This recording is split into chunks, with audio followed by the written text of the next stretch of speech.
Good evening and welcome to the FITT Show, financial information for today and tomorrow. I'm Bobby Kinzer, And I'm Thomas Doty. and we are the FITT Show. I'd like to say good evening to all our friends and companions around the USA and in around the world in England, Scotland, Wales, and Ireland, and all other places. Matter of fact, we got people from Amsterdam. So thank you for all joining us and welcome to a show where we try to provide information that can enrich your knowledge to be able to make good, sound financial decisions for your life. And hopefully that you will be able to share this and make sure you create generational wealth. So remember, share this information. And before we get started, always want to remind you to click on the like button and the heart button, please. And if you have any comments, please put them in the comment box because that also helps us reach more people. That's how the algorithms work here with Facebook. Dude, how are you doing today? I am fantastic. That is so good to know that you are that way, my brother, because it seems like you are always fantastic. And remember, attitude is everything. Appearance is just 80%. Don't let them fake you out, y'all.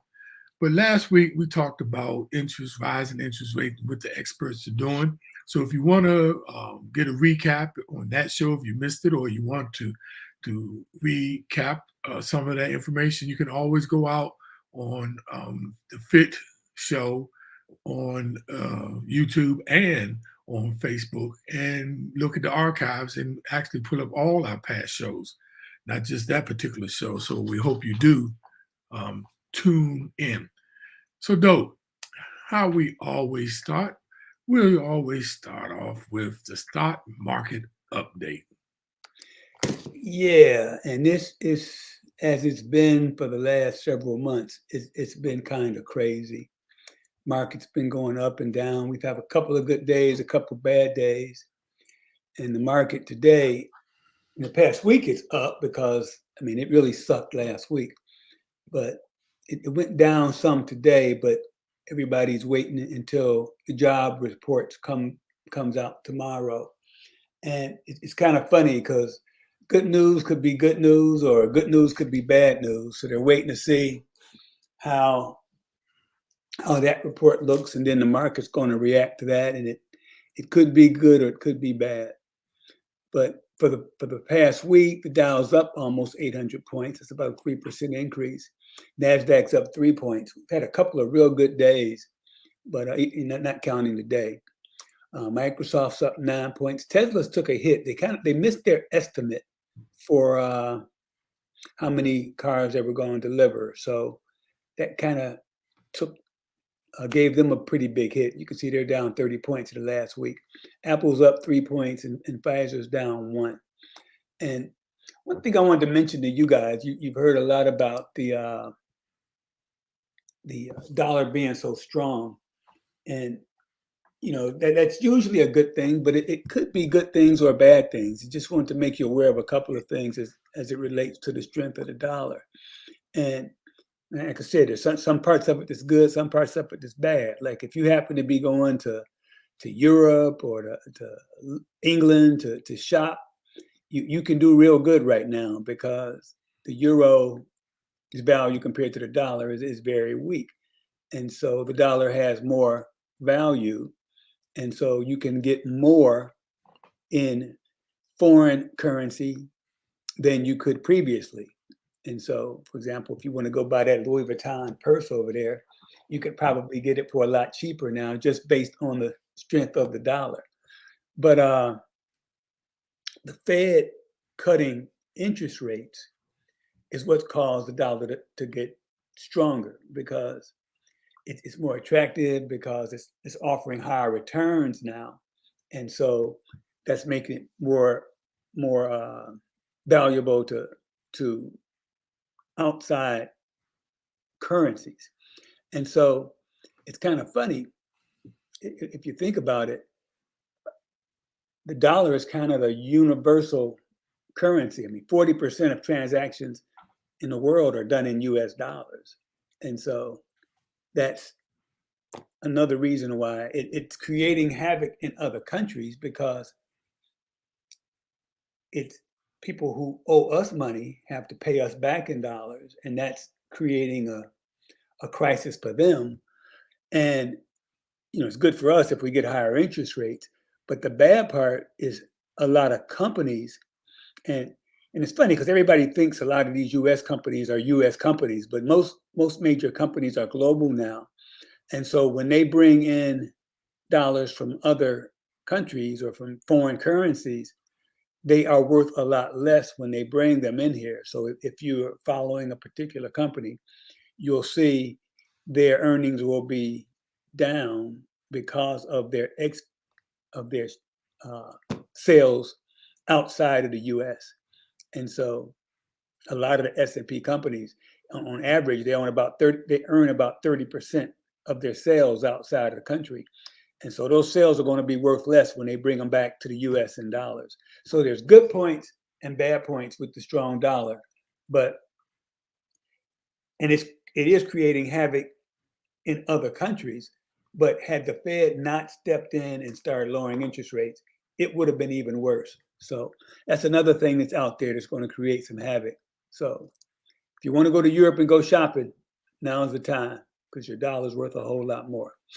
Yeah, that's what because a lot of people with the gas prices going up because OPEC now is raising the per barrel and gas is going to be going up and a lot of other things. But the dollar against other currencies is doing well. So if you have some products that you want to purchase that is offshore, this is the time to import it because they sure not taking any of our exports because it's costing them that much more. But so it's pretty interesting though. I want to talk a little bit, like we always give an update on cryptocurrency. Now, cryptocurrency, just like everything else in the markets, was taking a beating, and one of the reasons also the dollar getting stronger because remember that's the whole purpose of creating a cryptocurrency was to create an alternative currency, especially digital currency. But the market cap for the whole uh, cryptocurrency market last week was at 983 billion. This week is at 996 billion. So people are jumping back in. Now, last week the Bitcoin was at $19,475. Today at 7 p.m. it was at $19,941, just up a little bit. But today is down by 1%. And once again, out of the over 18,000 cryptocurrencies out there, the Bitcoin is still the number one cryptocurrency in the market, and it has a market cap of 382 billion. Shiba Inu, the meme cryptocurrency, which is like a little Indian dog, that's down about 2% today although the market cap is up and it's still at the number 12 position out of all the cryptocurrencies, selling at 0.0001. And it's been holding like that for weeks. And then the Dogecoin, which a lot of people are interested in because of Elon Musk, that's down about 1.4%. And it's been holding at 6 cents. Last week it was 6 cents per cryptocurrency. This week it's at 6 cents and it's still holding at the number 10 position, but the market cap is up about 700 million. So that's good news, But we always say it's very speculative and it's about the long play. But the market we like to see is still we encourage people to understand what you're getting into, and the market is just one particular place that you can earn. So always understand which understand what you're investing in is so important. We can't preach that enough. But though, talk about these financial myths, man, with retirement. Yeah, and in retirement, that's a topic that's near and dear to everybody. And a lot of young people probably think, well, why am I worried about that now? And of course, you should be, whether you are or not, because it's hopefully, God willing, you'll live long enough to be retired. And the sooner you start planning for it, the better you're going to be, the better off you'll be, even if you just start putting a little bit away at an early age. Now, the problem we're going to talk about, the issue we're going to talk about is financial myths that people believe, and that can make it hard to plan your retirement if you're believing something that might not be right. And it's, if you believe in something that's not accurate and still in play today, it can put you in a bad spot when it comes to trying to plan for your retirement, because there's enough external forces that's going to limit your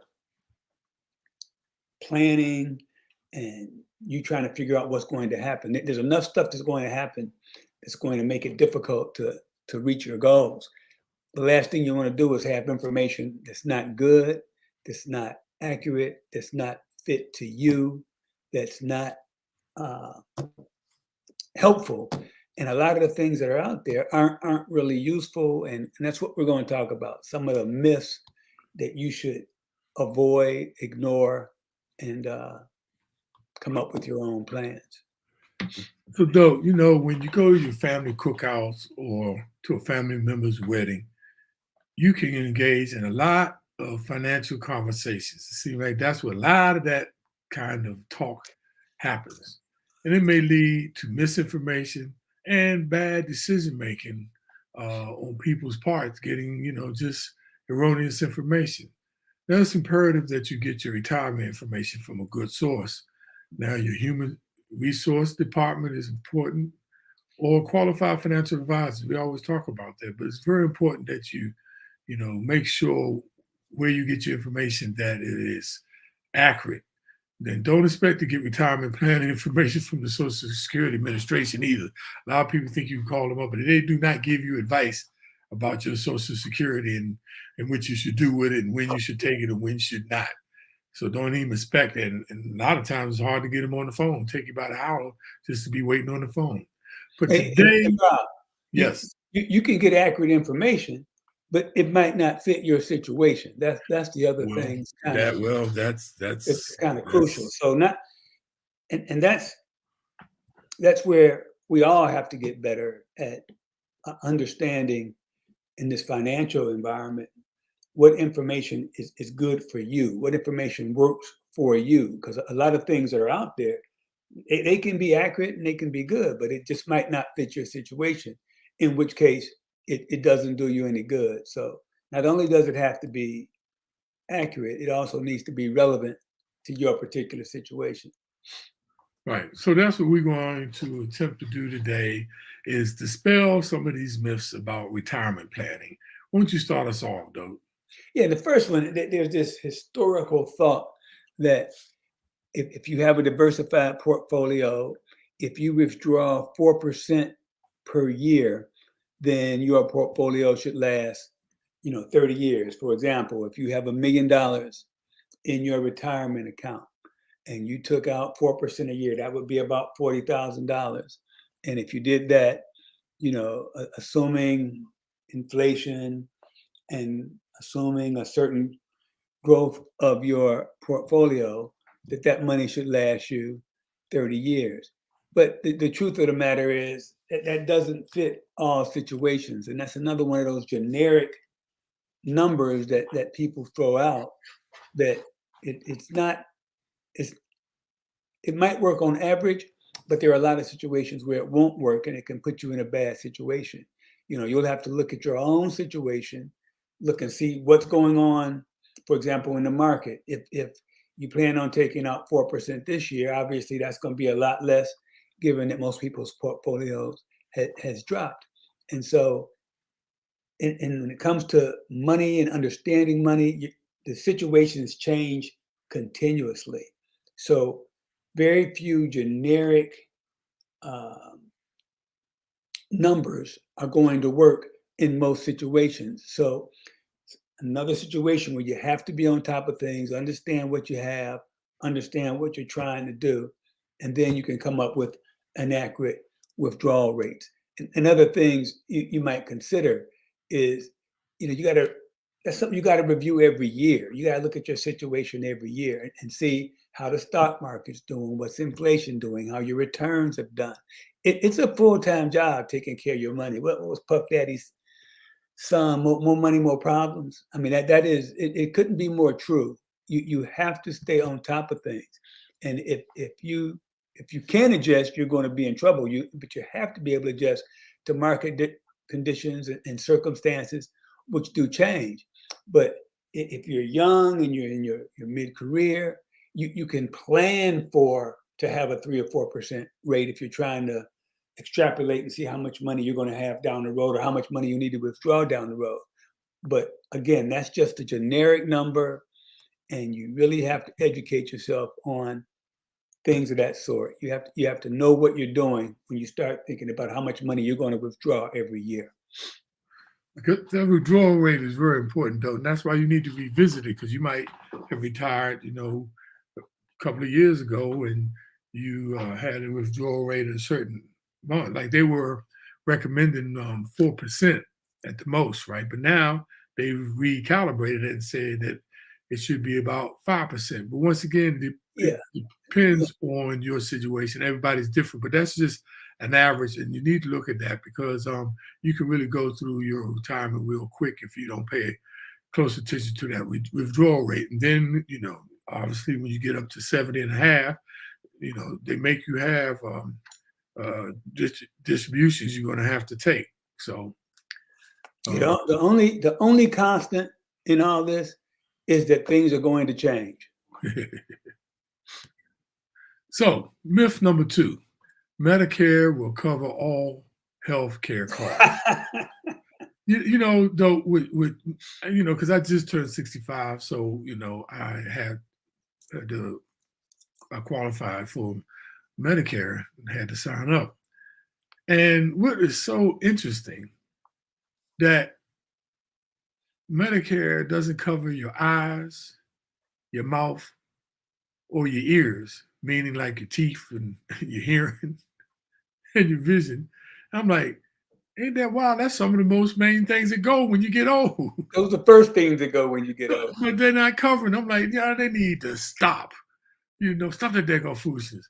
But Medicare is a valuable program for many retirees. I mean, a lot of people depend on it, but it wasn't designed to cover everything. For example, some deductibles and co-pays, which can be very significant, as well as cost of care for, like I said, dental, vision, and hair conditions are not covered. In addition, it doesn't have coverage for nursing homes or long-term care. It is limited. Some of them do, but Medicare doesn't cover long-term care. Period. It just don't. Right. It does not. Right. Don't cover it all. But I want to share a chart with you all. And I know some of y'all heard about the Medicare supplement or the Medigap, and that usually comes from a private insurer, can fund the remaining co-pays or co-insurance and deductibles or pharmaceuticals, your drugs and everything that you have to take. And that's if you just take the original traditional Medicare. But then you got the Medicare Advantage plans from private companies with contract for Medicare, and they provide A, B, excluding hospice, and many offer Plan D, which is prescription drug coverage. And then you got living benefit riders on insurance policies you need to look at, or annuity contract can enable you to advance part of the policies to pay expenses if you're diagnosed with life-threatening illnesses. And then there are hybrid policies out there, which combines life insurance with long-term care benefits, may help you pay for the cost of a nursing home, assisted living, or in-home care, and can be more affordable than traditional long care policies. So there's a lot of things out there that you could that is at your disposal, but definitely Medicare, though. They make it so complicated. You see J.J. Walker, Dynamite, Joe Namath, all these mugs, and it is so tough out there, y'all. When you get to 65, you must seek help because there's a lot of just provisions that you need to look at. Hey Bob, I consider myself fairly financially knowledgeable. I've done okay in all my life when it comes to financial things. But the whole Medicare process is intimidating for me. I mean, I'm an accountant, so I'm used to administrative stuff. But this thing is crazy in that you have to understand what's covered in Medicare, and then if you decide you want an Advantage plan, which is on top of Medicare, because just to give you an example, for let's say doctor visits, Medicare will cover 80%, or for some surgeries, Medicare might cover 80%. So if you need a new hip, and it costs $100,000, 80%, 80,000. That means you got to cover 20. Now, what you have is an Advantage plan on top of that, but you have a choice. There are hundreds of Advantage plans. And so this is another situation where you really have to look at your own particular medical condition and situation to determine which Advantage plan fits you best. And it can be thousands of dollars difference. For example, a particular Medicare Advantage plan may offer money for dental, say $2,000 towards your dental care, because basic Medicare covers zero. And a lot of the Advantage plans do not cover any dental, but some do. And so if you got a big dental bill coming, you might need to look at an Advantage plan that offers dental. Or if you have a lot of drugs that you take, you might have to pick an Advantage plan that offers you the best deal on the prescription medical side. If you're planning a large surgery, you might look at an Advantage plan that has a low deductible for hospital surgeries. Or if you have a lot of doctor visits, you might want a low copay. There are all those things to analyze and look at. And if you don't, you can make a bad decision and it can affect your wallet big time. And there's a bunch of things out there. And also there are a bunch of crooks out there who are trying to take advantage of elderly people. So if you know anybody who's 65 and is not financially astute, you might want to help them. And in which case you'll have to educate yourself, because it's not simple. It's very complicated. And again, I think of all the education I have and all the experience I have, and it's still intimidating to me. So if you know someone out there who's turning 65 or who's on Medicare, period, you might want to offer some help to them or get them some help so they can make the right decision, because it can save them a lot of money, a whole lot of money, by making the right decision. Because it's not simple, and it's not something you can get help, as Bob mentioned, from the government, because that's not what their job is. Their job is to put the programs out there, not to help you understand them. And there's really not a lot other than educating yourself. That's the best way to do it. Well, we have a lot of people loading up comments out here, Dote, and one of the comments is from Nola. She said you got to have a supplemental medical plan in addition to the Medicare program. No question. You have to, because otherwise you'll go broke. Because another constant is you're gonna get sick as you get old. So stuff's gonna come up, and again, basic Medicare, it's a great program, but it doesn't cover 100% of almost anything. So anything you get, you're going to have to pay a portion of it for yourself. And what she's talking about is the supplemental plans. They go on top of Medicare, and they cover a lot of the things that Medicare doesn't cover. But as I was mentioning, there are hundreds of supplemental plans, and all of them have different parameters. And so you'll need to go through those plans to pick the one that best fits your situation. And a lot of the supplemental plans, they'll have websites. For example, Aetna has a website where you can go in and put in your particulars, what prescription drugs you take, how many times you expect to go to the hospital. And you can kind of do a simulation, and they will help you pick the best plan for your situation. So again, if you know somebody who's elderly, who might not be computer literate, trust me, they need help because I needed help. And so it's another area where not knowing can cost you a whole lot of money, a whole lot of money. And though you had to get me up to pace because I had partial information with the original Medicare, which is A and B, and then you can get the Medigap getting the prescription drugs, but then you got the Medicare plan, and I always thought the Medicare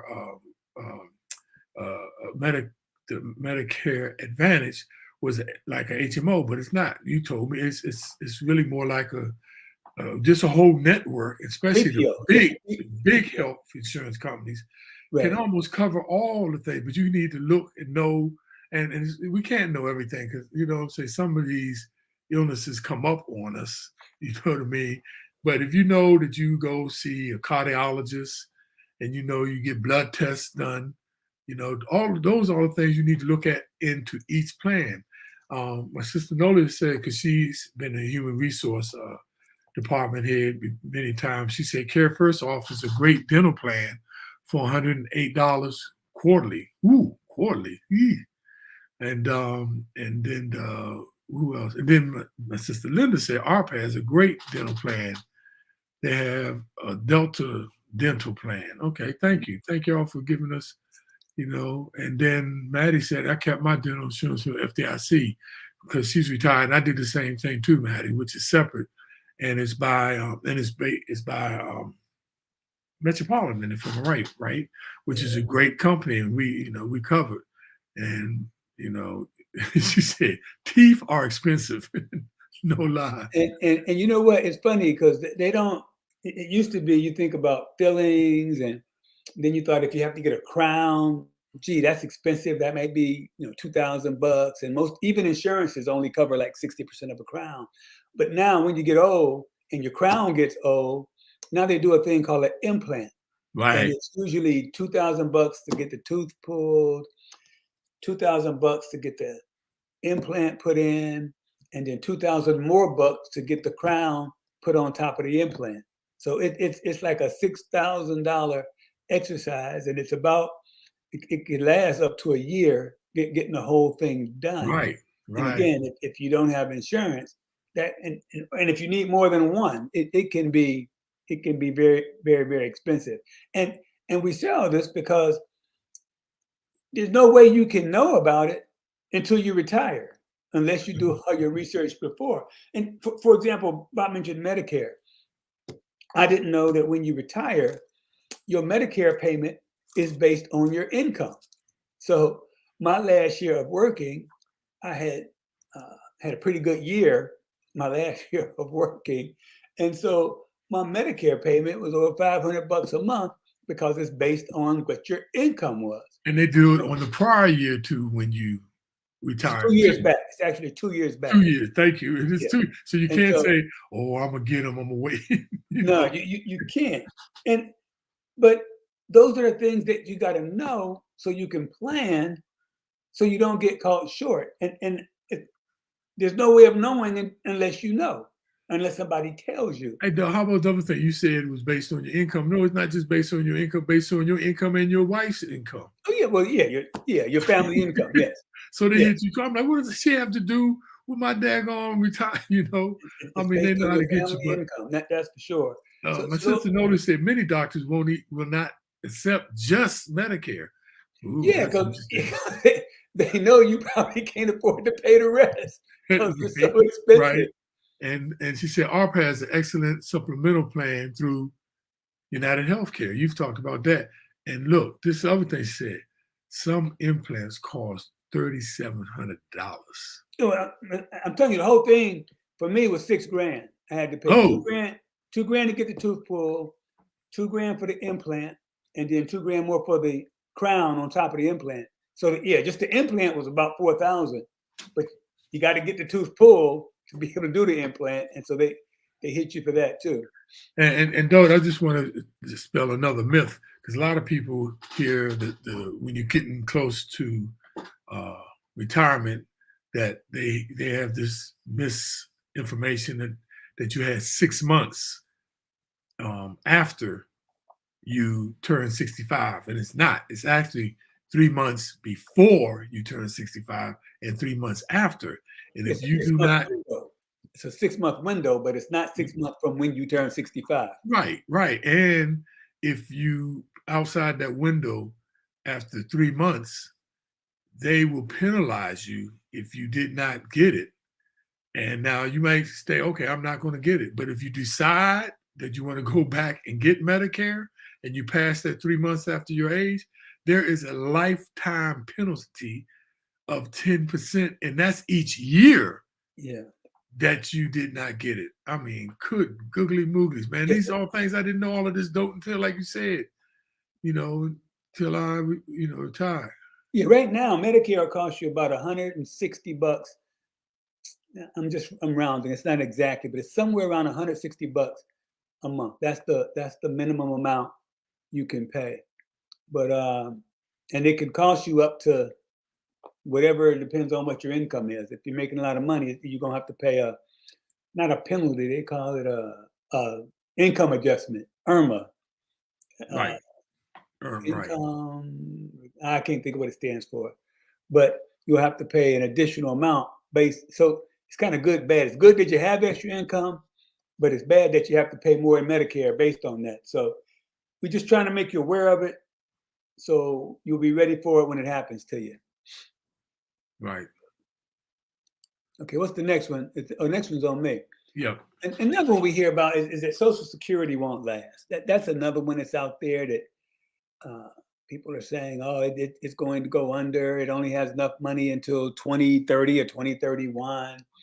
And that's probably not going to happen. I mean, they've made adjustments to it. Politicians don't want to do what they need to do because it would be hard to get reelected because it's going to cost more money. People are living longer. The boomers are living longer, and it's paying out a lot more money than it's taking in. So it's probably not going to go away.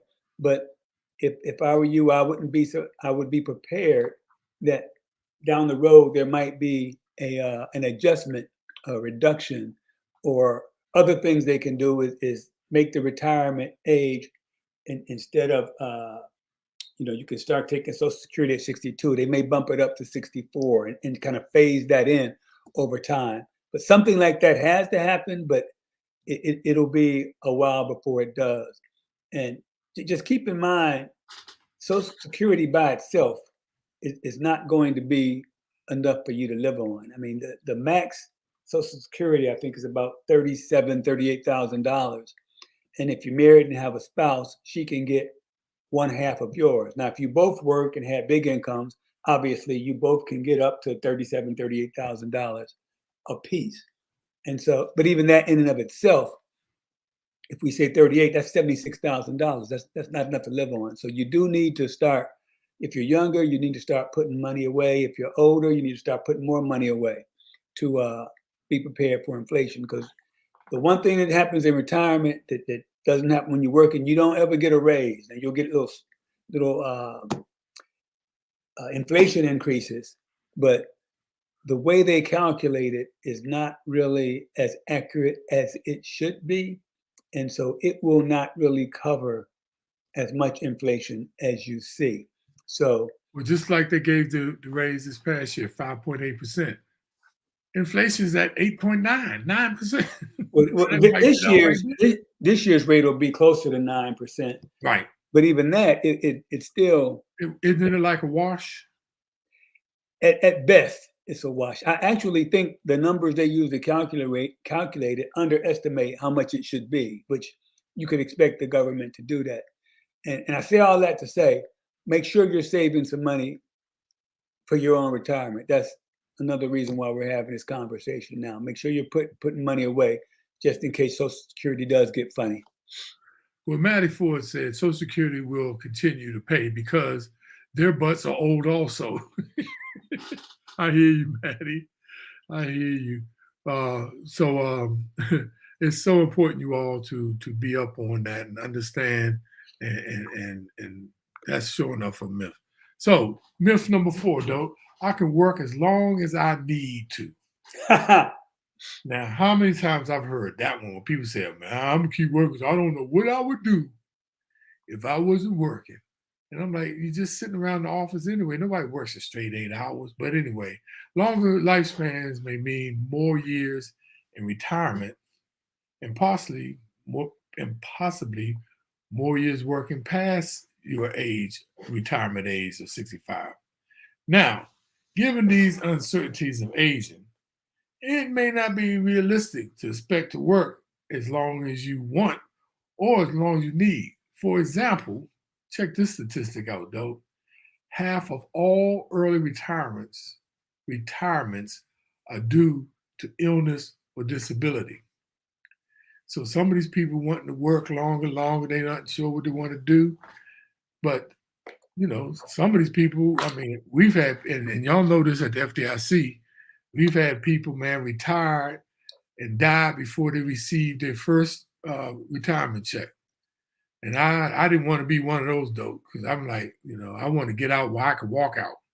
Yeah. And you see, you guys work for the government. You probably don't worry about getting laid off, but I know a bunch of people that I work with in the corporate world who got laid off, who got let go because of, you look at the numbers, they're making X amount of dollars and they can hire somebody right out of college making, 20% of X to replace you. So you may not get to work as long as you want. No, let me tell you this. These people got the comment box fired up today, man. We must hit Garnett said, just keep living like you're broke. And then Maddie said, be prepared. I worked 48 years. That's enough. Live, love, laugh. Maddie, I'm so glad you retired, girl. And I know you loving every bit of it. And that's a good thing. So so dope. That's myth number 4. Give them myth number 5, though. Okay, myth number 5 that's one of my favorites. I'll spend less and pay less taxes. That's bull crap. Because and a lot of people think that they're going to spend less money in retirement, and we always get on you about planning, trying to figure out what you're going to do, thinking about what you're going to do when you retire, and oftentimes you just sit around, and usually when you can buy, just look at your phone and money gets spent, you you find a lot of things to spend money on when you retire. You got grandkids. If you don't live around your grandkids, you got traveling to your grandkids or to your kids, traveling to your buddies, or there's all kind of things you can spend money on when you retire. When you have time to think about what to spend money on, you really have to put some effort into managing your money when you retire, or you can end up broke very, very, very, very quickly. And just like this year, inflation can beat the heck out of your retirement income. And that's not something that most people plan on. Now, the other side of that is that was one of the basic premise of IRAs, is that you put the money away and then you pull it out and you'll be in a lower tax bracket. But that ain't necessarily true, because if you've done your money right, you're gonna be making a pretty good buck when you retire. And so you're gonna have to pay some taxes. And you need to decide where you're going to live, but understand what the taxes are in the place you decide to settle down. Federally, obviously, it's the same no matter where you live, but each state has different taxing situations for retirees. Now, you know how cheap I am, so I picked the state to retire in that was fairly does okay with retirees and taxes. The one thing where I'll get hit is that I saved a lot of money pre-tax in IRAs and in my 401k at work, and I lived in Pennsylvania, which doesn't give you a break for that. But in South Carolina, they give you a break when you put it in, but they tax it when you take it out. So my knucklehead, but I end up putting most of my money in, pay taxes on it. And if I stay down here, when I take it out, I'll pay taxes again. but there's other things in South Carolina that makes the tax situation worthwhile. But you have to check and see if your state taxes Social Security, because some of them do. You'll have to see how they handle, if they have any retirement credits, if they have any pension credits. And for example, Pennsylvania doesn't tax pensions, doesn't tax IRA withdrawals. As I said, they don't tax you when you put it in, so they don't tax you when you take it out. But Pennsylvania has a very healthy inheritance tax. So when you die, the people who get your money got to pay tax on that. So that's that. All of that is things you should be aware of if you want to try to keep your wealth and pass it on. Be aware of what you're going to be paying in state taxes, and don't assume they'll be lower when you retire. That's good information though, but it's interesting.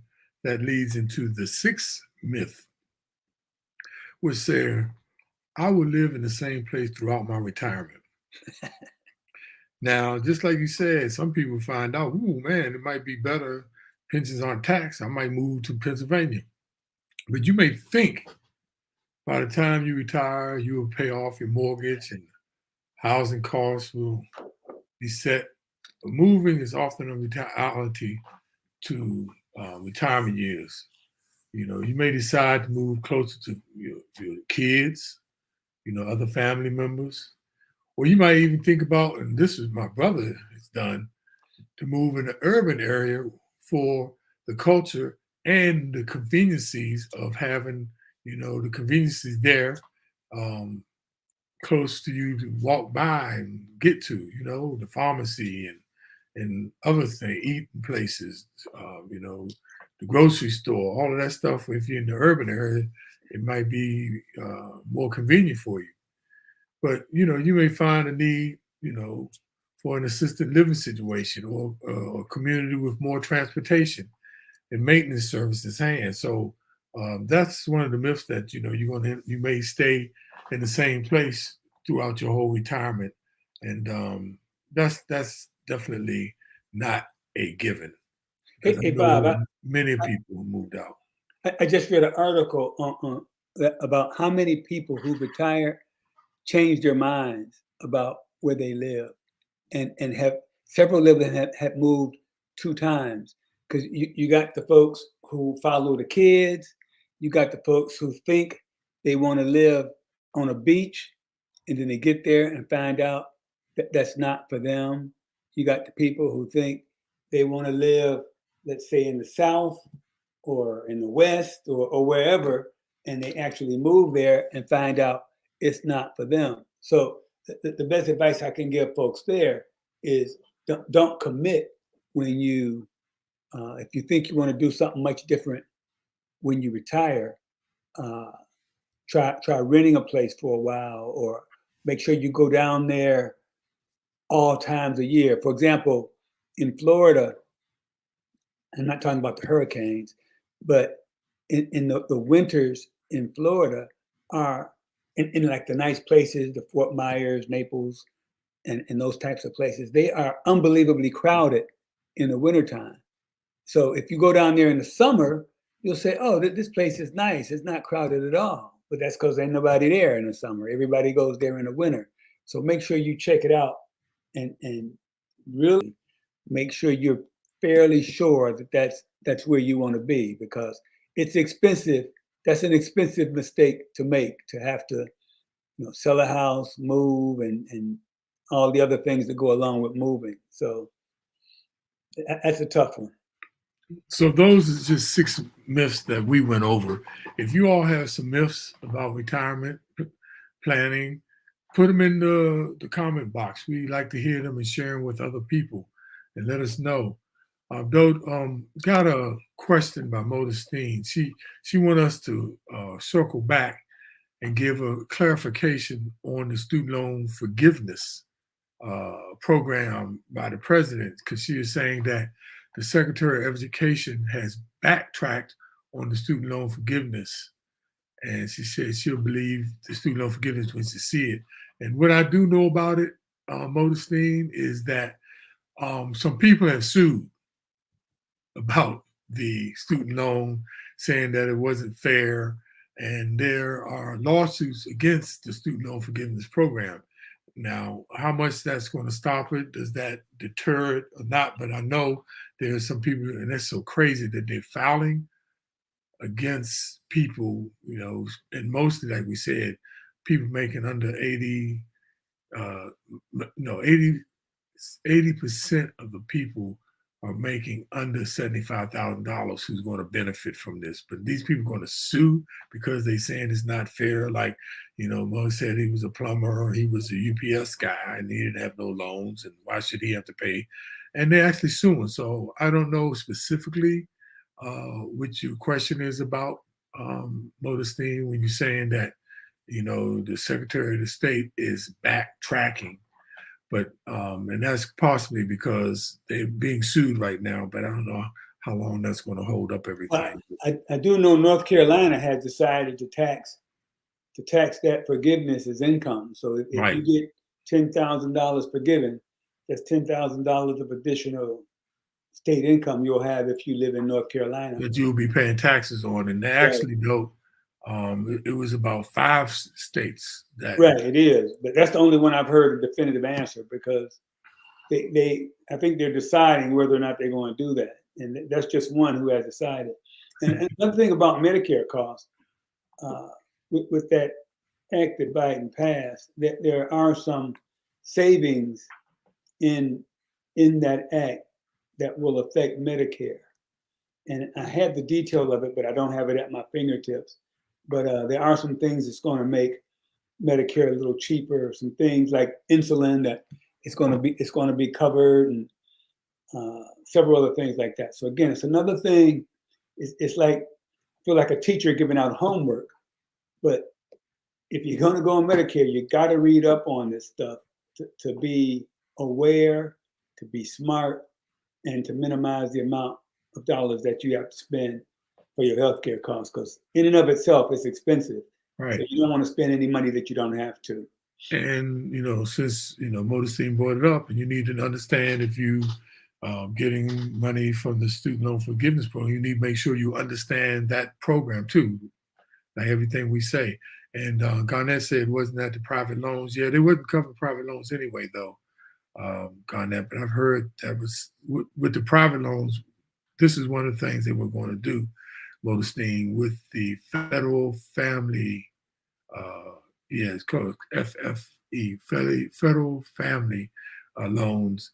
They were allowing people to consolidate possibly their private loans into the federal family loans, but and then that way they would be, federally, under the government. But they said no, they stopped that. I know they did stop and block that, but before it wasn't for private loans either. But they were allowing, because you cannot. Most of the time, you can consolidate federal loans, but for the most part, you can't consolidate private loans, and that's what they were stopping. So that's one of the things that did stop. And my sister Nolia, thank you. My universal statement to this: stop that daggone foolishness. Nolia wrote that. They need to stop that daggone foolishness. So, dope. With that, let's go to our summary and takeaways to sum up this wonderful session today, because we had a lot of information, as we always seem to do. Won't you take the first summary and takeaway? Okay, we can't repeat this enough. Find out for yourself, learn for yourself. Don't depend on averages or what's worked in the past or what so and so said. You got to do the research, find out for yourself, learn for yourself, and then move forward. And you have to keep learning, because it changes. Like open enrollment, you have to make that decision. You have to make that Medicare decision every single year, and tax laws change every single year. You got to stay on top of it. Second, you need to know when you need help, because it's definitely, like, number one, you need to find out for yourself and learn for yourself. You don't have to be no specialist. You don't have to go to no college or have no degree to understand finances or retirement planning. But know when know that you need help. That's a lot of people don't know what they don't know, right? But it's also important to seek information, from people who does this every day. It's just like I can do my taxes, but I know I have a tax guy because he stays up on the tax law every year. So I'd rather go and pay him who does this every day in the CPA. I could possibly do it myself, but I sometimes may miss some of the benefits uh, in the taxes. So I go and get additional help. So know when you need help. Yeah, and you got to vet your information. As we said earlier, just because information is accurate doesn't mean it's good for you. Uh, Talk to people, especially people who are in the same situation you're in, and ask for their advice. Get help when you need it, as Bob said. But make sure the information that you get is good for you, that it works for you and for your particular situation. And the fourth one and last, start now. It's never too early to start planning for retirement, especially the young people. We know we have mostly higher ages on our show, but we have young people too. And this information pertains to you. It's never too early to start planning for retirement because you know what? You are going to be at retirement age someday. And Bob, No doubt about it. and as you always say, take this information and give it to somebody who might need it. But I can't impress you enough. If you know somebody who's retired and on Medicare, and if you know they're not financially, but computer literate and up on those types of things, take some time to help them during this open enrollment, because open enrollment is going on now. I think it starts early October, Right. and I'm not sure when the deadline is. I think it's December. Is it December? I think December it's December. 7th, or it might even be before that. I'm not sure the deadline. But if you know something, if there's somebody you think might need help, get them some help, because it can be devastating to make a wrong decision, or to not have as your sister said, to not have a supplemental plan. I could easily see how that could slip by somebody who think that they're not eligible, or they're not available, or that they can't do it.